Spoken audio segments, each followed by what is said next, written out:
নমস্কাৰ মই আপেল ৰহমানৰ স্বাগতম জনাইছো এই ইউটিউব চেনেললৈ সাজি পঢ়িম ক্লাস 6 ৰ ম্যাথমেটিক্সৰ অনুশীলনী 6b এক্সাৰসাইজ 6b আমি যোৱা ভিডিঅত এক্সাৰসাইজ 6a টো কৰিছো তোমালোকে ডেসক্ৰিপচনত পাই যাবা আৰু নেক্সট ভিডিঅত আমি এক্সাৰসাইজ 6c টো কৰিম যদি তোমালোকে ডেসক্ৰিপচনত প্ৰথম লিংকত 6c পাই যাবা আৰু দ্বিতীয় লিংকত 6a পাই যাবা আৰু প্লেলিষ্টৰ লিংক পাই যাবা তলত তোমালোকে স্ক্ৰল কৰিলে চাব পাৰিবা নহলে ডেসক্ৰিপচনত তলত চাবা প্লেলিষ্ট এটা আছে তাতে 1 by 1 সলিউশন খিনি কৰাই দিয়া আছে তো একেবাৰে সহজ অনুশীলনী এটোৰ পৰা তোমালোকৰ পৰীক্ষাত প্ৰশ্ন আহিব যেনেকৈ এক নম্বৰ দিছে যে তলত কিছুমান ত্ৰিভুজৰ বাহুৰ যোগ সেন্টিমিটাৰত দিয়া আছে ত্ৰিভুজবোৰ সমবাহু সমদ্বিবাহু নে বিষমবাহু উল্লেখ কৰা ইংৰাজী মাধ্যমত দিছে যে measure of the sides in cm of the triangle are given below classify the triangles as equilateral isosceles and scalene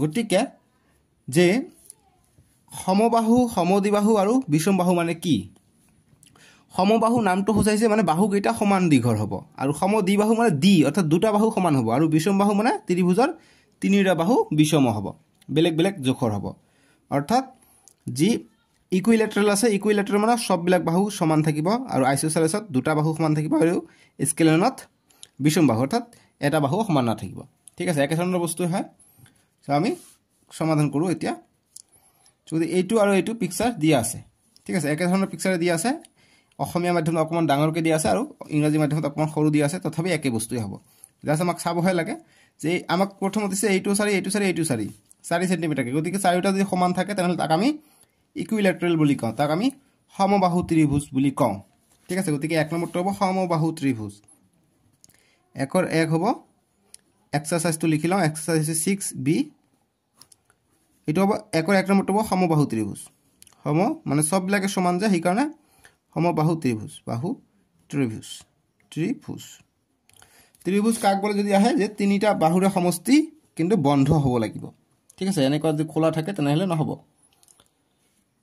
গতিকে সমবাহু ত্ৰিভুজ হলে আমি এইটো গতিকে সমবাহু ইংৰাজীত লিখিবা equilateral E Q I L A T E R L equilateral ত্ৰিভুজক ইংৰাজীত কয় triangle T R I A N G L E triangle ঠিক আছে এইটো T R I A N G L E triangle tri মানে তিনিটা angle মানে তিনিটা বাহু কোণ থাকে তাৰমানে ত্ৰিভুজ মানে তিনিটা ভুজ থাকে তিনিটা ভুজ গতিকে এটা দুটা তিনিটা বা ইংৰাজীত কলে ট্ৰায়াঙ্গেল মানে তিনিটা কোণ থাকে গতিকে এটা কোণ দুটা কোণ তিনিটা কোণ ঠিক আছে গতিকে ইয়াত দেখা পাইছে দুই নম্বৰটোত যে দুটা বাহু সমান এটা বাহু বেছি এইটো 4 4 এইটো 5 সেম এইটো 4 4 এইটো 5 গতিকে এইটো দুটা বাহু সমান আছে গতিকে এইটো সমদ্বিবাহু ত্ৰিভুজ বুলি ক'ব সমদ্বিবাহু ত্ৰিভুজ ঠিক আছে দুই নম্বৰটো হ'ব সমদ্বিবাহু ত্ৰিভুজ সমদ্বিবাহু ত্ৰিভুজ দ্বিবাহু ত্ৰিভুজ ঠিক আছে আৰু ইংৰাজীত ক'ব ইয়াক আইসোসেলেস ট্ৰায়াঙ্গেল এইবিলাক লাগিব তোমালোকৰ আগন্তুক দিনতো লাগিব এইবিলাক ইম্পৰ্টেন্ট আইসোসেলেস আই এস ও আইসো এস C E L E S isosceles triangle T R I A N G L E triangle এটা 3 নম্বৰটো চাম 3 নম্বৰটো হৈছে দেখা পাইছে এইটো বাহু দৈৰ্ঘ্য 5 সেন্টিমিটাৰ এইটো 3 সেন্টিমিটাৰ এইটো 4 সেন্টিমিটাৰ গতিকে প্ৰতিটা বেলেগ বেলেগ আছে গতিকে এইটো হৈ যাব তোমালোকৰ স্কেলেন অৰ্থাৎ বিষমবাহু ত্ৰিভুজ হ'ব এইটো ঠিক আছে গতিকে 3 নম্বৰটো হৈ যাব বিষমবাহু ত্ৰিভুজ এইটো হৈ যাব বিষমবাহু স্কেলেন হ'ব লিখিম 3 নম্বৰ যে বিষমবাহু বিষমবাহু ত্ৰিভুজ বুজি পাইছা তোমালোক ইংৰাজীত হ'ব এইটো স্কেলেন বুলি কয় স্কেলেন এস সি এ এল ই এন ই স্কেলেন বানানটো ইয়াত চাব পাৰা স্কেলেন বানানটো স্কেলেন আৰু বিষমবাহু বানানটো তোমালোকে ইয়াত চাব পাৰা বিষমবাহু ত্ৰিভুজ ঠিক আছে বিষমবাহু ত্ৰিভুজ এটো গলে এক নম্বৰৰ সমাধান একেবাৰে সহজ দুই নম্বৰ প্ৰশ্নবিলাক দিছে যে measure of the angles of some of the triangles are given below classify the triangles whether they are acute angle right angled or obtuse angled triangle অসমীয়াত দিছে যে তলত কিছুমান ত্ৰিভুজৰ কোণবোৰৰ যোগ দিয়া আছে ত্ৰিভুজবোৰ সূক্ষ্মকোণী সমকোণী নে স্থূলকোণী উল্লেখ কৰা সো আমি যেনেকৈ ত্ৰিভুজৰ ভাগ আমি তিনিটা পালো এটা হৈছে ইকুইলেটাৰেল আইসোসেলেস আৰু বিষমবাহু পালোঁ, বিষমবাহু, সমদ্বিবাহু আৰু সমবাহু। এনেকুৱা আছে যে সূক্ষ্মকোণী যিবিলাক ত্ৰিভুজৰ কোণবিলাকৰ মাপ 90 ডিগ্ৰীতকৈ কম তাক সূক্ষ্মকোণ বুলি কয়। যিবিলাক কোণৰ মাপ এটা কোণ, ত্ৰিভুজৰ তিনিটা কোণত যিকোনো এটা কোণত মাপ থাকিব 90 ডিগ্ৰী তাক আমি সমকোণী বুলি ক'ম, সমকোণী ত্ৰিভুজ। আৰু স্থলীকোণী কি? যিকোনো এটা ত্ৰিভুজৰ যিকোনো তিনিটা কোণৰ এটা কোণ যদি 190 ডিগ্ৰীতকৈ বেছি হয়, 90 ডিগ্ৰীতকৈ যদি বেছি হয় তেনেহ'লে তাক আমি স্থলীকোণী বুলি ক'ম। স্থলীকোণ অসমীয়াত ইংৰাজীত কয় অবটিউচ এংগেল, আৰু সমকোণীক কয় ৰাইট এংগেল ট্ৰাইংগেল, আৰু সূক্ষ্মকোণীক অসমীয়াত ইংৰাজীত কয় একিউট এংগেল। ঠিক আছে, সহজ একেবাৰে অংকবিলাক। চ' তোমালোকৰ যদি কোৱেশ্যন আহে ত্ৰিভুজত কেইটা কোণ থাকে? ত্ৰিভুজত তিনিটা কোণ থাকে। How many angles are there in triangle? গতিকে 3। And how many sides? গতিকে 3 ছাইড হ'ব, তিনিটাই বাহু থাকে। 2 নম্বৰ সলিউশ্যন কৰিম আমি। গতিকে এইটো দেখা পাইছোঁ, এইটো 90 ডিগ্ৰী, এইটো 40 ডিগ্ৰী, এইটো 50 ডিগ্ৰী। গতিকে যেতিয়া দেখা পাবা এটা 90 ডিগ্ৰী আছে, গতিকে তেতিয়া এইটো হ'ব RHS, অৰ্থাৎ সমকোণী ত্ৰিভুজ হ'ব। গতিকে 1 নম্বৰটো হ'ব সমকোণী ত্ৰিভুজ। 90 ডিগ্ৰী আছে, গতিকে সমকোণী ত্ৰিভুজ হ'ব। ঠিক আছে, সমকোণী ত্ৰিভুজ বা ত্ৰিভুজ দিব নালাগে। ইংৰাজীত সমকোণীক কয় ৰাইট এংগেল বুলি কয়, right angle, RIGST, right angle, ANGLED, right angle. এতিয়া 2 নম্বৰটো কৰিম। 2 নম্বৰ দেখা পাইছোঁ এইটো 100, এইটো 55, এইটো 25। গতিকে ত্ৰিভুজত তিনিটা কোণৰ সমষ্টি হৈছে 180 ডিগ্ৰী। তোমালোকে গণি চাবা, 100 আৰু 55, 155, 155 আৰু 25, 180 পাই যাম। ইয়াতে তোমালোকে যোগ কৰি চাবা, 180তকৈ বেছি নাপাম, 180 পাম। এইকাৰণে কোৱেশ্যন আহে যে ত্ৰিভুজত তিনিটা কোণৰ সমষ্টি কিমান? গতিকে তোমালোকে ক'বা 180 ডিগ্ৰী। যে সমষ্টিবোৰে sum of the three angle of a triangle is 180 degree ইংৰাজী মাধ্যম হ'লে। গতিকে 100 ডিগ্ৰী আছে, গতিকে 90 ডিগ্ৰীতকৈ বেছি হ'লে স্থলীকোণী হ'ব। গতিকে এইটো হ'ব স্থলীকোণী, স্থলকোণী। ইংৰাজীত ক'ব স্থলীকোণী, ইংৰাজীত কয় অবটিউচ এংগেল বুলি কয়, OBTUSE, অবটিউচ এংগেল, ANGLE, এংগেল। ঠিক আছে, এতিয়া আমি নেক্সটটো কৰিম। নেক্সট আমাক দিছে 3 নম্বৰটো এইটো। 3 নম্বৰ আমি চাওঁ কি হ'ব। দেখা পাইছে এইটো 73 ডিগ্ৰী, এইটো 65, এইটো 42, এটা 90 ডিগ্ৰীতকৈ বেছি নহয়।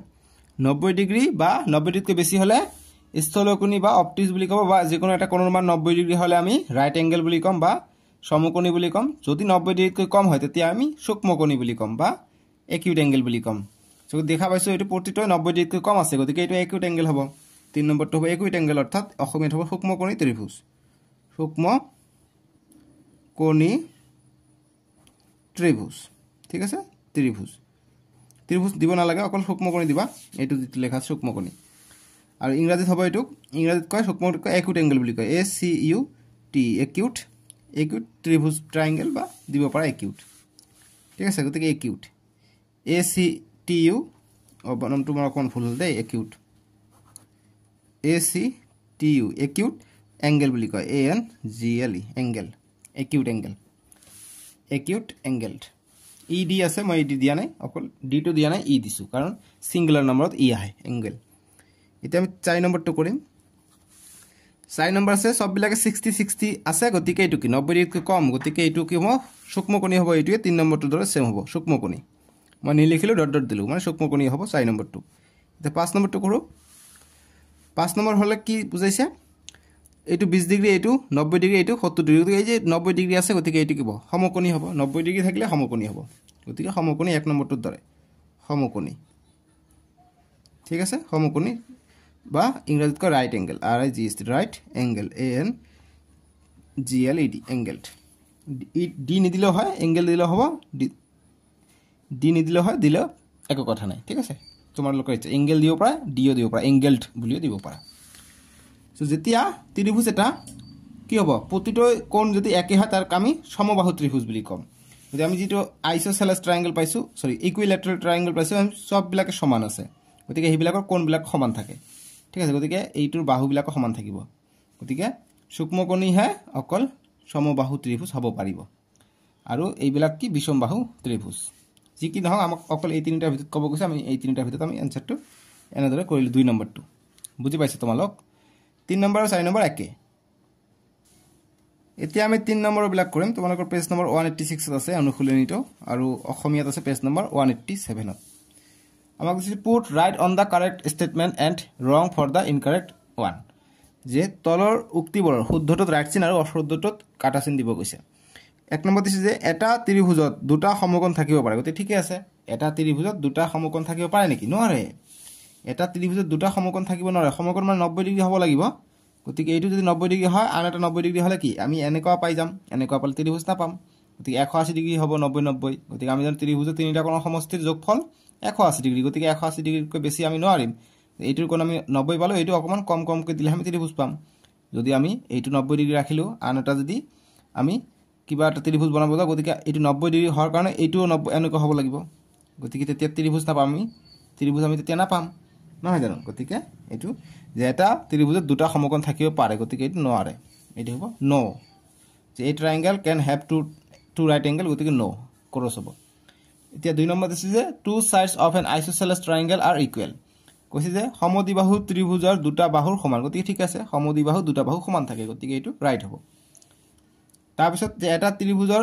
এডালহে মধ্যমা থাকে গতিকে মধ্যমা যে এই ট্ৰায়াঙ্গেলস has only one median গতিকে তেনেকুৱা নহয় এটো মিছা হ'ব কিয় মই কৈ আছো এটো পূৰণ হ'ব কটা হ'ব কাৰণ এটা ত্ৰিভুজ যদি এনেকুৱা থাকে ইয়াৰ মিডিয়ান মানে মধ্যবিন্দু গতিকে এইটো আমি যদি এইটো বাহুক ধৰো গতিকে এনেকৈ আমি এটা মধ্যবিন্দু পাম আকৌ যদি আমি এইটো বাহুক ধৰো ইয়াৰ পৰা আমি যদি টানি দিও এইটো এটা মধ্যবিন্দু পাম আকৌ যদি এইটো বাহু ধৰো ইয়াৰ পৰা আমি যদি টানি দিও এইটো এটা মধ্যবিন্দু পাম ঠিক আছে এডালহে মধ্যমা থাকে গতিকে মধ্যমা যিকেইটা আমি দাগ টানি দিলো এইবিলাক মধ্যমা হয় ঠিক আছে গতিকে আমি তিনিটাকে মধ্যমা পাওঁ এইটো এটা ঠিক আছে গতিকে যদি কোশ্চেন আছে মধ্যমাটো একে বিন্দুত কটা কটা তেতিয়া ঠিক আছে ৰাইট আছিল কিন্তু তিনিটা আমি মধ্যমা পাওঁ গতিকে এটাহে মধ্যমা থাকে গতিকে কটা হ'ব গতিকে এইবিলাকক মধ্যমা বুলি কয় গতিকে যদি হাই ত্ৰিভুজৰ কেইটা মধ্যমা থাকে তিনিটা বুলি লিখিবা পৰীক্ষাত যদি এমসিকিউ টাইপৰ প্ৰশ্ন হয় তোমালোকে এমসিকিউ অপচনত দিয়া থাকিব এনসাৰ বিলাক ৰাইট চিন দিব লাগিব যে সেইবিলাক এতিয়া 4 নম্বৰ যে সূক্ষ্মকোণী ত্ৰিভুজত তিনিওটা কোণে সূক্ষ্মকোণ গতিকে সূক্ষ্মকোণী ত্ৰিভুজ তিনিটা কোণে সূক্ষ্মকোণ হয়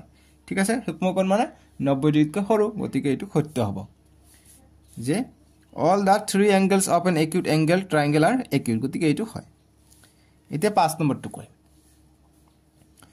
5 নম্বৰ দিছে যে all the three angles of an obtuse angle triangle are obtuse মানে কৈছে যে স্থূলকোণী ত্ৰিভুজৰ তিনিটা কোণে স্থূল গতিকে এইটো অশুদ্ধ হ'ব কিয়নো স্থূলকোণী ত্ৰিভুজ এটা 90 ডিগ্ৰীতকৈ বেছি গতিকে তিনিটা কোণ 90 ডিগ্ৰীতকৈ বেছি হ'ব নোৱাৰিব কাৰণ ত্ৰিভুজৰ সূত্ৰ মতে তিনিটা কোণৰ যোগফল আমি 180 ডিগ্ৰীতকৈ বেছি পাব নোৱাৰি গতিকে 90 ডিগ্ৰীতকৈ বেছি হলে আমি 180 ডিগ্ৰী পাৰ হৈ যাব যেটো ত্ৰিভুজ নহব গতিকে এইটো হ'ব ক্ৰস তাৰ পিছত 6 নম্বৰটো দিছে যে এ ট্ৰায়াঙ্গেল হ্যাজ 3 অল্টিটিউড কৈছে যে এটা ত্ৰিভুজত তিনিডাল উন্নতি থাকে গতিকে ঠিকই আছে এটা ত্ৰিভুজত তিনিটা উন্নতি যেনেকৈ আমি মধ্যমা তিনিটা পাওঁ এই মধ্যমা কেইটা উন্নতি ঠিক আছে এইবিলাকে উন্নতি উচ্চ সীমা সংযোগ কৰে গতিকে এইটো শুদ্ধ হ'ব বুজি পাইছা গতিকে লাষ্টটো শুদ্ধ হ'ব যে এ ট্ৰায়াঙ্গেল হ্যাজ 3 অল্টিটিউড গতিকে এইটো হ'ব শুদ্ধ এইটোৰ কাৰণে বক্স দিয়া নাই ইয়াত বনাই লবা বক্সটো শুদ্ধ দিবা ইম্পৰ্টেন্ট তোমালোকে এমসিকিউৰ কাৰণে পৰীক্ষাত আহিব ইয়াৰ পৰা প্ৰশ্ন আজিলৈকে ইমানে আছিল আমি নেক্সট ভিডিও তোমালোকৰ এক্সাৰসাইজ 6c2 কৰিম ডেসক্ৰিপচনত দ্বিতীয় প্ৰথম লিংকত পাই যাবা